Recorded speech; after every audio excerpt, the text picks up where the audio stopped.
안녕하세요. 네오내가 치료하자의 마황입니다.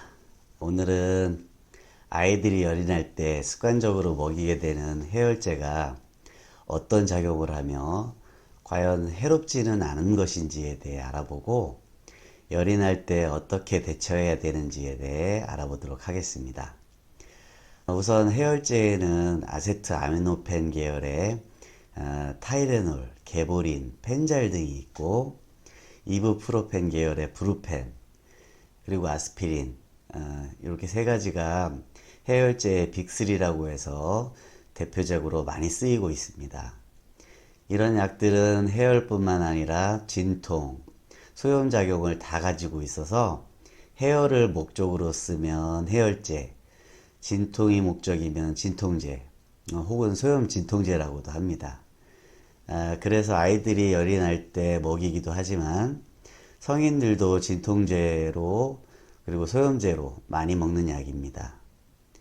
이런 약들은 처방 없이 구입할 수 있기 때문에 그 판매량이 해마다 증가하고 있으며 그로 인해 오남용되는 것을 막기가 어렵습니다. 빅3 외에도 폰탈, 피록시캄, 인도메타신, 페너프론 등도 많이 쓰이는 해열 진통제입니다.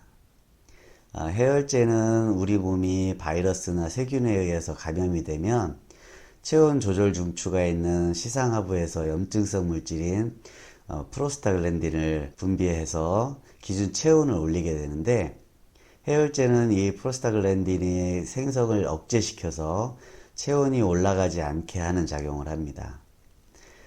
그런데 중요한 것은 우리 몸이 바이러스나 세균에 감염이 되면 기준 체온을 올린다는 것인데 약은 이런 우리 몸의 정상 반응을 못하게 한다는 것입니다.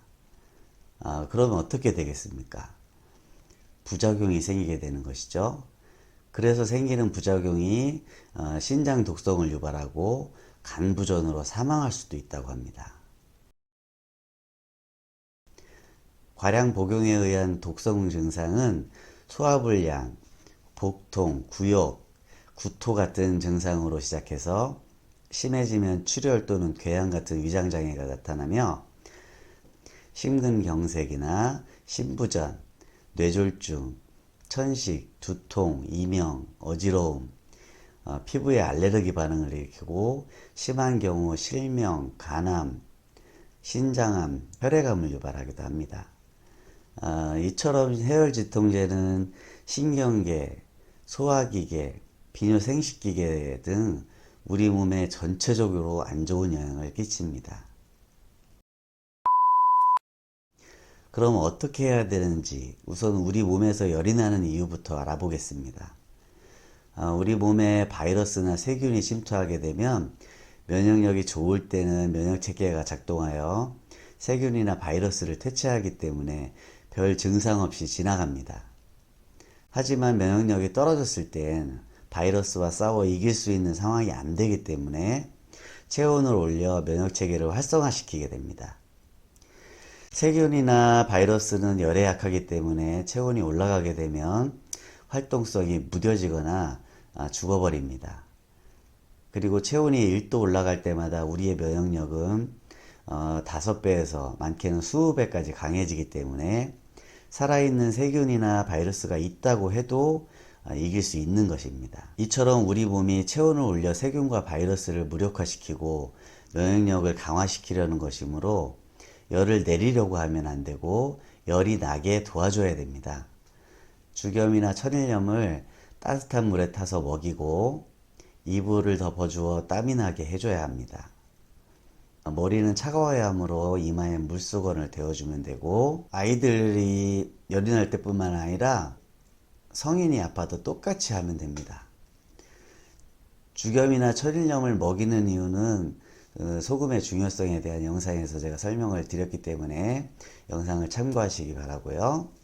체온이 너무 많이 오르면 뇌세포가 죽는다거나 열성 경련이 일어날까봐 걱정하실 텐데 우리 몸이 체온을 올린 것이기 때문에 세포가 죽을 정도로 올리지는 않을 뿐더러 소금물을 먹이고 몸을 따뜻하게 해줘서 땀이 나게 하면 체온은 적당한 선에서 더 이상 올라가지 않기 때문에 걱정하지 않으셔도 됩니다.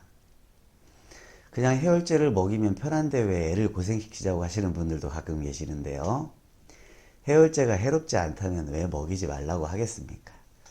해열제는 위에서 설명드렸다시피 부작용이 너무 많고 약효가 떨어지면 다시 체온이 오르는 과정을 반복하기 때문에 과량 복용하게 되고 바이러스와 싸워 이길 수 없기 때문에 증상이 오래가게 됩니다. 저희 아이들도 어렸을 때 자주 열이 나고 아파서 그때마다 아이들 엄마가 병원을 데리고 다녔습니다. 저는 아이가 넷이 있는데 한 아이가 아프면 나머지 셋도 다 아픈 거예요. 병원을 다녀도 계속 열이 나고 나아졌다가도 두세 달 지나면 또 아프고 이런 상황이 계속 반복되더라고요. 그래서 제가 아이들을 케어하게 되었는데 죽염을 먹이고 따뜻하게 해서 재웠더니 처음엔 이틀 정도 열이 올랐다 내렸다 하더라고요. 그런데 그 이후엔 하루만 지나면 다음날은 거뜬하게 잘 일어나고 더 중요한 건 두세 달 주기로 아프던 아이들이 증상이 나타나고 하면 죽염만 먹여도 바로 괜찮아지는 거예요. 지금은 냈다 열나고 아플까봐 걱정하는 일은 없습니다. 코로나도 마찬가지예요. 면역력이 강하면 절대로 아플 일도 바이러스 때문에 죽을 일도 없습니다. 이 영상을 보고 계신 구독자 여러분들도 아프기 전에 면역력을 키우셔서 미리 예방하시고 아프더라도 약을 찾기보다 제가 알려드리는 방법을 쓰셔서 건강을 되찾으시길 바라겠습니다. 이상 마왕이었습니다. 감사합니다.